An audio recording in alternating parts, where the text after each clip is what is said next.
Hi friends, Shilpa's channel ಹಾಸನ್ಗೆ ಎಲ್ರಿಗೂ ಸ್ವಾಗತ. ಎಲ್ಲರೂ ಹೇಗಿದ್ದೀರಾ? ಎಲ್ಲರೂ ಚೆನ್ನಾಗಿದ್ದೀರಾ ಅಂತ ಹೇಳಿ ಭಾವಿಸ್ತಾ ಇವತ್ತಿನ ರೆಸಿಪಿಯನ್ನು ಶುರು ಮಾಡೋಣ ಬನ್ನಿ. ರೆಸಿಪಿನ ಶುರು ಮಾಡೋಕ್ಕೂ ಮುಂಚೆ ಯಾರೆಲ್ಲ ನನ್ನ ಚಾನಲ್ನ ಸಬ್ಸ್ಕ್ರೈಬ್ ಮಾಡದೆ ಹಾಗೆ ನೋಡ್ತಾ ಇದ್ದೀರಾ, ದಯವಿಟ್ಟು ಸಬ್ಸ್ಕ್ರೈಬ್ ಮಾಡ್ಕೊಳ್ಳಿ.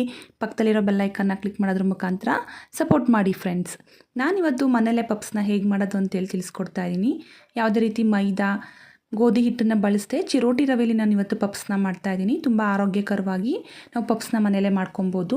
1 ಬೌಲಷ್ಟು ಚಿರೋಟಿ ರವೆನ ತೊಗೊಂಡು ಅದಕ್ಕೆ 1-2 ಸ್ಪೂನಷ್ಟು ತುಪ್ಪನ ನಾವು ಬಿಸಿ ಮಾಡಿ ಸೇರಿಸ್ಕೊಬೇಕಾಗತ್ತೆ. ರುಚಿಗೆ ತಕ್ಕಷ್ಟು ಉಪ್ಪನ್ನು ಕೂಡ ನಾನು ಸೇರಿಸ್ಕೊತಾ ಇದ್ದೀನಿ. ನೀವು ತುಪ್ಪದ ಬದಲು ಎಣ್ಣೆನ ಕೂಡ ನೀವು ಸೇರಿಸ್ಕೊಬೋದು. 2-3 ಸ್ಪೂನಷ್ಟು ತುಪ್ಪ ಸೇರಿಸ್ಕೊಂಡ್ರೆ ಏನು ತಪ್ಪಾಗಲ್ಲ. ನಾನಿಲ್ಲಿ ತುಪ್ಪನೇ ಸೇರಿಸ್ಕೊತಾ ಇದ್ದೀನಿ. ಈ ರೀತಿ ಸೇರಿಸ್ಕೊಂಡು ನಾವು ನೀಟಾಗಿ ಮಿಕ್ಸ್ ಮಾಡ್ಕೊಬೇಕು. ಚೆನ್ನಾಗಿ ಮಿಕ್ಸ್ ಮಾಡಿಕೊಂಡು ಕೈಯಿಂದ ನಾವು ಚೆನ್ನಾಗದು ಎಲ್ಲ ತುಪ್ಪ ಎಲ್ಲ ಅದು ಹೊಂದ್ಕೊಳ್ಳೋಂಗೆ ಚಿರೋಟಿ ರವೆಗೆ ಈ ರೀತಿ ಮಿಕ್ಸ್ ಮಾಡ್ಕೊಬೇಕಾಗತ್ತೆ. ನಂತರ ಇದಕ್ಕೆ ಸ್ವಲ್ಪನೇ ನೀರನ್ನು ಸೇರಿಸ್ಕೊಂಡು ನಾನು ಈ ರೀತಿ ಮಿಕ್ಸ್ ಮಾಡ್ಕೊತಾ ಇದ್ದೀನಿ. ನಾವು ಏನೊಂದು ಬೌಲ್ ಸೇರಿಸ್ಕೊಂಡಿದ್ವಲ್ಲ ಚಿರೋಟಿ ರವೆ, ಆ ಬೌಲಲ್ಲಿ 1/4 ಬೌಲಷ್ಟು ನೀರು ಬೇಕಾಗುತ್ತೆ ಅಷ್ಟೇ. ನಾನು ಅರ್ಧ ಬೌಲ್ ಇಟ್ಕೊಂಡಿದ್ದೆ, ಬಟ್ ಅರ್ಧ ಬೌಲ್ ಕಂಪ್ಲೀಟಾಗಿ ನಾನು ಬಳಸಿಲ್ಲ. 1/4 ಬೌಲಷ್ಟು ಅಷ್ಟೇ ಬಳಸಿರೋದು, ಮಿಕ್ಕಿದ್ದು ಉಳ್ಕೊಂಡಿದೆ. ಈ ರೀತಿ ಚೆನ್ನಾಗಿ ನಾವು ನಾದ್ಕೊಬೇಕು. ಎಷ್ಟು ಸಾಧ್ಯನೋ ಅಷ್ಟು ಚೆನ್ನಾಗಿ ನಾದ್ಕೊಂಡು ನೋಡ್ತಾ ಇದ್ದೀರಾ ನೀವು, ಸಾಫ್ಟಾಗಿದೆ. ಈ ರೀತಿ ಚೆನ್ನಾಗಿ ನಾದು ಅದನ್ನು ನಾನೊಂದು ಪ್ಲೇಟಿಂದ ಮುಚ್ಚಿ ಇಡ್ತಾ ಇದ್ದೀನಿ. ಮಿನಿಮಮ್ 1 ಅವರ್ ಆದರೂ ಅದು ನೆನೆಲಿಕ್ಕೆ ಬಿಡಬೇಕು. ಮ್ಯಾಕ್ಸಿಮಮ್ 3 ಅವರ್ಸ್ ಬಿಟ್ಟರೆ ಅಂದರೆ ಇನ್ನೂ ತುಂಬ ಚೆನ್ನಾಗಿ ಬರುತ್ತೆ. ಅಷ್ಟರಲ್ಲಿ ನಾನು ಸ್ಟಫಿಂಗ್ನ ಮಾಡ್ಕೊತಾ ಇದ್ದೀನಿ. ಇಲ್ಲಿ ಆಯಿಲ್ನ ನಾನು ಬಿಸಿ ಮಾಡಲಿಕ್ಕೆ ಇಟ್ಟಿದ್ದೆ. ಅದಕ್ಕೆ 1 ಹಸಿಮೆಣಸಿನ್ಕಾಯಿನ ಸೇರಿಸಿದ್ದೀನಿ ಚಿಕ್ಕದಾಗಿ ಹೆಚ್ಚಿ. ನಂತರ 1 ಬೆಳ್ಳುಳ್ಳಿ ಮತ್ತು 1 ಇಂಚಷ್ಟು ಶುಂಠಿ ಇಷ್ಟನ್ನು ಚೆನ್ನಾಗಿ ಜಜ್ಜಿನ ಸೇರಿಸ್ಕೊಂಡಿದ್ದೀನಿ. ನಂತರ ಅದಕ್ಕೆ ಈರುಳ್ಳಿನೂ ಕೂಡ ಚಿಕ್ಕದಾಗಿ ಹೆಚ್ಚಿ ಸೇರಿಸ್ಕೊಂಡಿದ್ದೀನಿ. ನೀವು ಶುಂಠಿ ಬೆಳ್ಳುಳ್ಳಿ ಪೇಸ್ಟ್ ಕೂಡ ಹಾಕ್ಕೊಬೋದು. ರುಚಿಗೆ ತಕ್ಕಷ್ಟು ಉಪ್ಪನ್ನು ಕೂಡ ನಾನು ಆ್ಯಡ್ ಮಾಡಿಕೊಂಡು ಈ ರೀತಿ ನಾವು ಅದನ್ನು ನೀಟಾಗಿ ಫ್ರೈ ಮಾಡ್ಕೊಬೇಕು. ತುಂಬ ಏನು ಫ್ರೈ ಮಾಡಬೇಕಂತೇನಿಲ್ಲ, ಜಸ್ಟ್ ಸಾಫ್ಟ್ ಆದರೆ ಸಾಕು. ಅಷ್ಟರಲ್ಲಿ 1/4 ಸ್ಪೂನಷ್ಟು ಖಾರದ ಪುಡಿ, 1/4 ಸ್ಪೂನಷ್ಟು ಧನಿಯಾದ ಪುಡಿ, 1/4 ಸ್ಪೂನಷ್ಟು ಗರಂ ಮಸಾಲ ಇಷ್ಟನ್ನು ನಾನು ಸೇರಿಸ್ಕೊತಾ ಇದ್ದೀನಿ. ಸೇರಿಸ್ಕೊಂಡು ಸ್ವಲ್ಪ ನಾವು ಫ್ರೈ ಮಾಡಬೇಕು. ತುಂಬ ಜಾಸ್ತಿ ಏನು ಫ್ರೈ ಮಾಡೋದು ಬೇಡ. ಈರುಳ್ಳಿ ಸ್ವಲ್ಪ ಸಾಫ್ಟ್ ಆದರೆ ಹಂಗಿದ್ರೆ ಸಾಕು. ಫೈನಲಿ ಸಾಂಬಾರು ಸೊಪ್ಪನ್ನು ಹಾಕ್ಕೊಂಡು ನಾವು ಎತ್ತಿಟ್ಕೊಂಡ್ರೆ ಆಯಿತು. ನೀಟಾಗಿ ಏನು ಮಸಾಲೆ ಎಲ್ಲ ನಾವು ಫ್ರೈ ಮಾಡಿಕೊಂಡು ಎತ್ತಿಟ್ಕೊಂಡ್ರೆ ಆಯಿತು. ಅಷ್ಟರಲ್ಲಿ 1 ಅವರ್ ನಾನು ನೆನೆಲಿಕ್ಕೆ ಬಿಟ್ಟಿದ್ದೆ. ಮಕ್ಕಳು ಕ್ಲಾಸಿಂದ ಬರೋ ಅಷ್ಟರಲ್ಲಿ ಮಾಡೋಣ ಅಂತ ಹೇಳಿ ನಾನು ಸ್ವಲ್ಪ ಬೇಗನೆ ಮಾಡಿದೆ. ನಿಮಗೆ ಟೈಮ್ ಇತ್ತಂತ ಅಂದರೆ 3 ಅವರ್ಸ್ದೇ ಬಿಡಿ, ಏನಾಗಲ್ಲ. ಬಟ್ 1 ಅವರ್ ಆದರೂ ಚೆನ್ನಾಗೇ ಬಂದಿತ್ತು. ಮತ್ತು ನಾನು ಅದನ್ನು ಚೆನ್ನಾಗಿ ನಾದ್ಕೊಂಡು ಈ ರೀತಿ ನಾನು 6 ಉಂಡೆನ ಮಾಡಿಟ್ಕೊಂಡಿದ್ದೀನಿ. 6 ಉಂಡೆನ ಮಾಡಿಕೊಂಡು ನೆಕ್ಸ್ಟ್ ಅದನ್ನು ನಾನು ಅರಿಲಿಕ್ಕೆ ಅಂತ ಹೇಳಿ ನಾನು ಹಿಟ್ಟನ್ನು ತೊಗೊಂಡಿದ್ದೀನಿ. ನೀವು ನೋಡ್ತಾ ಇರ್ಬೋದು, ಈ ಹಿಟ್ಟು ಮೈದಾ ಹಿಟ್ಟಲ್ಲ, ನಾನು ಅಕ್ಕಿ ಹಿಟ್ಟನ್ನು ತೊಗೊಂಡಿದ್ದೀನಿ. ತುಂಬ ಚೆನ್ನಾಗಿ ಬರುತ್ತೆ. ಅಕ್ಕಿ ಹಿಟ್ಟಲ್ಲಿ ನಾವು ಈ ರೀತಿ ಲಟ್ಟಿಸ್ಕೊಂಡ್ರೆ ತುಂಬ ಕ್ರಿಸ್ಪಿಯಾಗಿ ಬರುತ್ತೆ. ನಾನು ಮೈದಾನ ಕಂಪ್ಲೀಟ್ ಅವಾಯ್ಡ್ ಮಾಡಿದ್ದೀನಿ. ಇಲ್ಲಿ ಈ ರೀತಿ ಅಕ್ಕಿ ಹಿಟ್ಟನ್ನು ಹಾಕ್ಕೊಂಡು ನಾವು ಚೆನ್ನಾಗಿ ಅದನ್ನು ಲಟ್ಟಿಸ್ಕೊಬೇಕು. ಎಷ್ಟು ಸಾಧ್ಯನೋ ಅಷ್ಟು ತೆಳುವಾಗಿ ಮತ್ತು ಎಷ್ಟು ಬೇಕೋ ಅಷ್ಟು ಸಾಧ್ಯ ಆಗುತ್ತೋ ಅಷ್ಟು ನಾವು ಅಗಲವಾಗಿ ಕೂಡ ಅದನ್ನು ತುಂಬ ದೊಡ್ಡದಾಗಿ ನಾವು ಅದನ್ನು ಲಟ್ಟಿಸ್ಕೊಬೇಕು. ಈ ರೀತಿ 6 ಕೂಡ ನಾನು ಲಟ್ಟಿಸಿ ಎತ್ತಿಟ್ಕೊಂಡಿದ್ದೆ. ನಂತರ 1 ಸ್ಪೂನ್ ತುಪ್ಪನ ತಗೊಂಡು ಅದಕ್ಕೆ ಈ ರೀತಿ 1 ಸ್ಪೂನಷ್ಟು ಅಕ್ಕಿ ಹಿಟ್ಟನ್ನು ನಾನು ಈ ರೀತಿ ಮಿಕ್ಸ್ ಮಾಡ್ತಾಯಿದ್ದೀನಿ. ನೀವು ತುಪ್ಪ ಹಾಕಲಿಲ್ಲ ಅಂತಂದರೆ ಎಣ್ಣೆನಾದರೂ ಈ ರೀತಿ ಹಾಕ್ಕೊಬೋದು. ಈ ರೀತಿ ಹಾಕ್ಕೊಂಡು ನಾವು ಏನು ಲಟ್ಟಿಸಿಟ್ಕೊಂಡಿದ್ವಲ್ಲ ಅದ್ರ ಮೇಲೆ ಈ ಚಪಾತಿ ಇದ್ರ ಮೇಲೆ ಈ ರೀತಿ ನಾವು ಮೊದಲು ಹಾಕಿ ಕೈಯಿಂದ ರೀತಿ ನಾವು ಎಲ್ಲದನ್ನು ಸ್ಪ್ರೆಡ್ ಮಾಡಿಕೊಂಡ್ರೆ ಆಯಿತು. ಸ್ಪ್ರೆಡ್ ಮಾಡಿಕೊಂಡು ಇದ್ರ ಮೇಲೆ ಇನ್ನೊಂದು ಚಪಾತಿನ ನಾವು ಹಾಕ್ಕೊಳ್ಳೋ ಅಂಥದ್ದು, ನಾವೇನು ಲಟ್ಟಿಸಿರ್ತೀವಲ್ಲ 6 ಆ ರೀತಿ ಪ್ರತಿಯೊಂದಕ್ಕೂ ಕೂಡ ಒಂದೊಂದನ್ನು ಹಾಕಿ ಅದ್ರ ಮೇಲೆ ಈ ರೀತಿ ತುಪ್ಪ ಮತ್ತು ಅಕ್ಕಿ ಹಿಟ್ಟು ಏನು ಮಿಕ್ಸ್ ಮಾಡಿರ್ತೀವಲ್ಲ ಅದನ್ನು ಈ ರೀತಿ ನಾವು ಹಾಕ್ಕೊಂಡು ಪ್ರತಿಯೊಂದನ್ನು ಈ ರೀತಿ ಹಾಕಬೇಕು. ಫೈನಲಿ ನಾವು ಹಾಕಿರ್ತೀವಲ್ಲ ಅದ್ರ ಮೇಲ್ಗಡೆ ನಾವು ಹಾಕಬಾರ್ದು. ಎಲ್ಲದನ್ನು ನಾನು ಈ ರೀತಿ ಹಾಕಿದ್ದೀನಿ. ಹಾಕಿ ಆದಮೇಲೆ ಸೈಡಲ್ಲಿ ಏನಿರುತ್ತಲ್ಲ ಅದನ್ನು ನಾನು ಕಟ್ ಮಾಡ್ತಾ ಇದ್ದೀನಿ. ಅಂದರೆ 4 ಮೂಲೆ ಬರೋ ಥರ ನಾನು ಇಲ್ಲಿ ಮಾಡ್ಕೊತಾ ಇದ್ದೀನಿ. ಕಂಪ್ಲೀಟ್ ನಾವು 4 ಮೂಲೆ ಮಾಡ್ತೀವಿ ಅಂದರೆ ಅದು ಫುಲ್ಲು ಚಿಕ್ಕಾಗೋಗುತ್ತೆ. ಇದರಲ್ಲಿ ನಾವು ನೋಡ್ಕೊಂಡು ಈ ರೀತಿ ಕಟ್ ಮಾಡ್ಕೊಬೇಕಾಗತ್ತೆ. ಈ ರೀತಿ ನಾನು ಎಲ್ಲದನ್ನು ಸೈಡೆಲ್ಲ ಕಟ್ ಮಾಡಿದ್ದೀನಿ. ಕಟ್ ಮಾಡಿ ನಂತರ ಇಲ್ಲಿ ನಾವು ಏನು ಸ್ಟಫಿಂಗ್ ಇಟ್ಟು ಮತ್ತು ಅದಕ್ಕೆ ಮೊಟ್ಟೆನ ಇಡಬೇಕಲ್ಲ, ಅದಕ್ಕೆ ಬೇಕಾಗಷ್ಟು ಈ ರೀತಿ ನಾನು ಮಧ್ಯದಲ್ಲಿ 2 ಲೇಯರ್ ನಾನು ಈ ರೀತಿ ಬರೋ ರೀತಿ 2 ಕಟ್ ಮಾಡ್ಕೊಂಡಿದ್ದೀನಿ.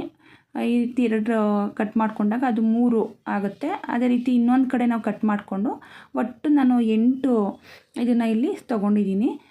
ಏನು ಕಟ್ ಮಾಡಿದ್ವಲ್ಲ ಅದನ್ನೆಲ್ಲ ನಾನು ಸೈಡಿಗೆ ಎತ್ತಿಟ್ಟು ಒಂದನ್ನು ತೊಗೊಂಡು ಮತ್ತೆ ಸ್ವಲ್ಪ ಅದಕ್ಕೆ ಅಕ್ಕಿ ಹಿಟ್ಟನ್ನು ಹಾಕ್ಕೊಂಡು ಈ ರೀತಿ ಸ್ವಲ್ಪ ನಾವು ಲಟ್ಟಿಸ್ಕೊಬೇಕಾಗತ್ತೆ. ತುಂಬಾ ಜಾಸ್ತಿ ಏನು ಲಟ್ಟಿಸ್ಬಾರ್ದು, ಸ್ವಲ್ಪ ಅದು ಸ್ಪ್ರೆಡ್ ಆಗಂಗೆ. ನಾನು ಮೊಟ್ಟೆನ ಬೇಯಿಸಿ ಇಟ್ಕೊಂಡಿದ್ದೆ. ಬೇಯಿಸಿರೋ ಅಂಥ ಮೊಟ್ಟೆನ ಈ ರೀತಿ ನಾನು 2 ಭಾಗ ಮಾಡಿ ಎತ್ತಿಟ್ಕೊಂಡಿದ್ದೀನಿ ಪ್ರತಿಯೊಂದನ್ನು.